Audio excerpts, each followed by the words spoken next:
मोदी जी जो कहते हैं आत्मनिर्भर भारत को बनाने के लिए स्वदेशी जागरण जरूरी है। मेरे ख्याल से अगर ये आपका टीवी 100 इसकी आवाज पहुंचे मोदी जी तक, तो उनको उनके लिए एक मेरा पैगाम है कि वो जो भी मुंह से बोले स्वयं खुद उस पर करें।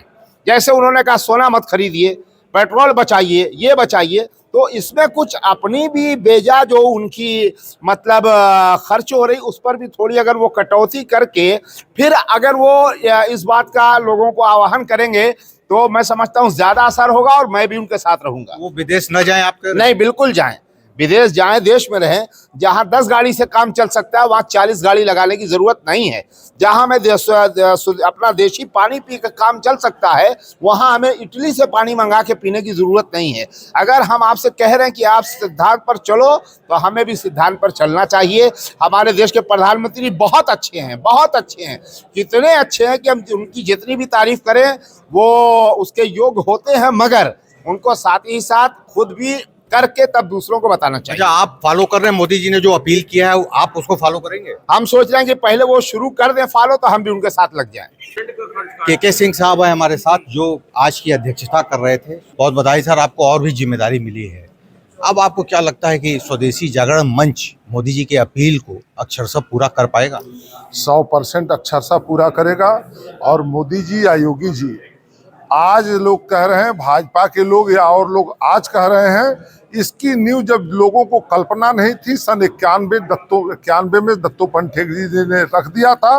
भविष्य की आर्थिक विपत्ति की आशंकाओं को देखते हुए इस नींव की स्थापना सन 1991 में की गई थी।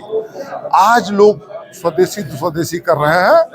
हमारा स्वदेशी मंच, हमारा स्वदेशी परिवार सन 91 से इस मुहिम में लगा हुआ है और निश्चित रूप से अब हमारे मुस्लिम समाज के लोग बहुत जागरूक हो गए हैं और अपना काम कर रहे हैं। हमको ट्रेन में अपने टिकट की जिम्मेदारी लेनी है। कौन टिकट लिया है कौन नहीं लिया, मैं टीटी नहीं हूँ। मैं स्वयं इस चीज पर फॉलो करूंगा, इस चीज का अक्षरशः पालन करूंगा। आज सबसे बड़ी आपदा आई हुई है ऊर्जा संकट को। हमारे देश के लोग जब तक सब लोग सचेत नहीं होंगे तब तक हम इस संकट से नहीं उबर सकते। मैं लोगों से अपील करूंगा कि इस आपदा में एक क्रांतिकारी की भूमिका में लोग आए और निश्चित रूप से ये आपदा कोरोना जैसी आपदा जब खत्म हो गई तो इसको भी हम लोग खत्म कर लिया जाएगा, केवल देश के एकजुटता की वजह से। हमारे साथ इस वक्त स्वदेशी जागरण मंच के राष्ट्रीय सह संयोजक डॉक्टर राजीव जी हैं और आज जनपद मिर्जापुर में भारी जनसभा को संबोधित करते हुए स्वदेशी जागरण के बारे में न सिर्फ बताया बल्कि लोगों को कंठस्थ भी कराया कि किस तरीके से संपूर्ण विश्व में आर्थिक मंदी और विषमता की स्थिति में स्वदेशी जागरण मंच के माध्यम से कैसे अपने देश को सशक्त और आगे बढ़ाया जा सकता है। सर राजीव जी, धन्यवाद आपका। और मैं विशेष रूप से धन्यवाद करूंगा अपने आदरणीय के सिंह जी का, जो अपने विभाग के संयोजक हैं, जिन्होंने इतना सुंदर मौका हम सबको दिया कि हमने आकर यहाँ पर एक स्वदेशी के विषय पर, स्वावलंबन के विषय पर चर्चा करी, परिचर्चा करी, और जिसमें यहाँ के जितने भी यहाँ पर समाज के लोग आए थे सबने बड़ी तन्मयता के साथ उस विषय को सुना और उसमें अपनी सहभागिता की। राजू जी, आप जब से इस पद को संभाला है, आपको क्या लगता है कि इसमें और नए R&D जैसे आपने बताया कि हम लोग कर रहे हैं? देखिए, भारत का इतिहास बहुत गरिमामयी रहा है और उस इतिहास को भी अगर हम जानें तो उसके पीछे भी स्वदेशी था। लेकिन बाद में कालांतर जब स्वदेशी के ऊपर आघात हुआ, हमारी अर्थव्यवस्था पर आघात हुआ, तो उसके परिणाम स्वरूप कुछ परिस्थितियां ऐसी बनी कि हम लोग पिछड़ने लगे। लेकिन अब पुनः स्वदेशी का युग आरंभ हो गया है।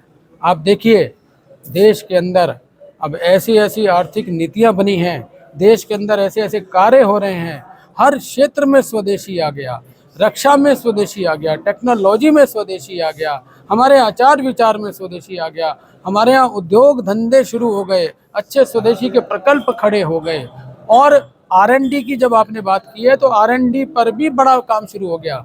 स्वदेशी जागरण मंच ने स्वदेशी शोध संस्थान दिल्ली के अंदर खड़ा किया है और वहाँ स्वदेशी पर बड़ी मात्रा में शोध के कार्य शुरू हो गए हैं। हमने निर्यातक फोरम का गठन किया है जिसके माध्यम से हम अपने नए नए लोगों को निर्यात वो कैसे करें इसकी जानकारी देना, उनको हैंड होल्डिंग करने का काम। हमने व्यापारियों की सुरक्षा के लिए, क्योंकि ई कॉमर्स के चलते व्यापारियों के ऊपर भी बड़ा संकट आया, उस पर हमने बड़ा काम शुरू कर दिया।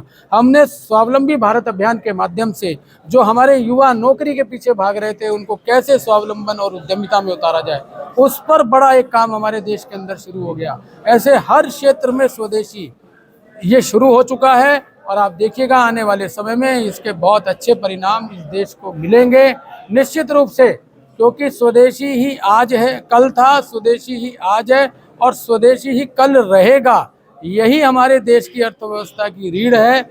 मैं बार बार कहता हूँ इस बात को, स्वदेशी कोई संगठन नहीं, स्वदेशी कोई विचार नहीं, स्वदेशी हमारी आत्मा है।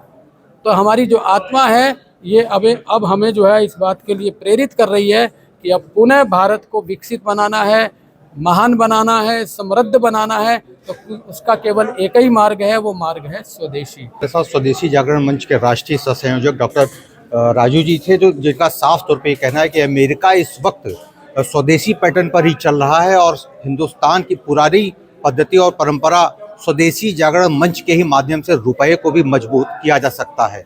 मिर्जापुर से टीवी 100 के लिए वीरेंद्र गुप्ता की रिपोर्ट। हमारे साथ स्वदेशी जागरण मंच के क्षेत्रीय संयोजक अनुपम जी है। हमारा जो कार्यक्रम है ये जागरूकता का कार्यक्रम है। हमारा काम ही है लोगों को जागरूक करना है। तो अभी हम लोग पहले जिलों में करते थे, जिले से हम लोग ब्लॉक में आए, ब्लॉक से गांव में आए।